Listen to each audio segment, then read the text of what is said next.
అంతర్జాతీయ అంతరిక్ష కేంద్రంలో గడిపి చరిత్ర సృష్టించిన శుభాంశు శుక్లా స్వదేశానికి చేరుకున్నారు. స్పేస్ హీరో శుభాంశు శుక్లాకు ఢిల్లీ ఇంటర్నేషనల్ ఎయిర్పోర్ట్లో ఘన స్వాగతం లభించింది. కేంద్ర మంత్రి Jitendra Singh, Delhi CM Rekha Gupta, ISRO chairman V Narayanan ఎయిర్పోర్ట్కి వెళ్లి శుభాంశు శుక్లాకు స్వాగతం పలికారు. ఆ తర్వాత శుక్లాతో కాసేపు మాట్లాడారు. ఎయిర్పోర్ట్లో దిగగానే పరుగున వచ్చిన తన కుమారుణ్ణి ఆప్యాయంగా హత్తుకున్నారు శుక్లా. అంతర్జాతీయ అంతరిక్ష కేంద్రానికి వెళ్లిన తొలి భారత వ్యోమగామిగా శుభాంశు శుక్లా చరిత్ర సృష్టించారు.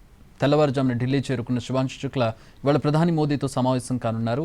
తన అనుభవాలను ప్రధాని మోదీకి వివరించనున్నారు. ఆ తర్వాత తన స్వస్థలం లక్నోకు బయలుదేరి వెళ్తారు. ఇంటర్నేషనల్ స్పేస్ స్టేషన్లో తన అనుభవాలను బంధుమిత్రులు, సహోద్యోగులతో పంచుకోనున్నారు. ఈ నెల 23న జరిగే జాతీయ అంతరిక్ష దినోత్సవంలో శుక్లా పాల్గొననున్నారు.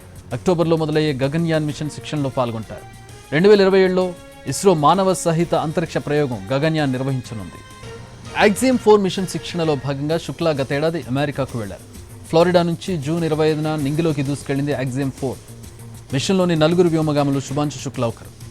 జూన్ 26 నుంచి ఐఎస్ఎస్లో పలు ప్రయోగాలను విజయవంతంగా పూర్తి చేసుకుని తిరిగి జూలై 15న భూమిపైకి చేరుకున్నారు.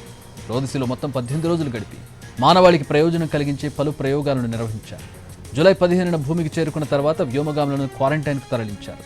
యాక్సియం 4 మిషన్ విజయవంతం తర్వాత తొలిసారి భారత్కు వచ్చిన శుక్లాకు ఢిల్లీ ఎయిర్పోర్ట్లో భారతీయులు ఘన స్వాగతం పలికారు.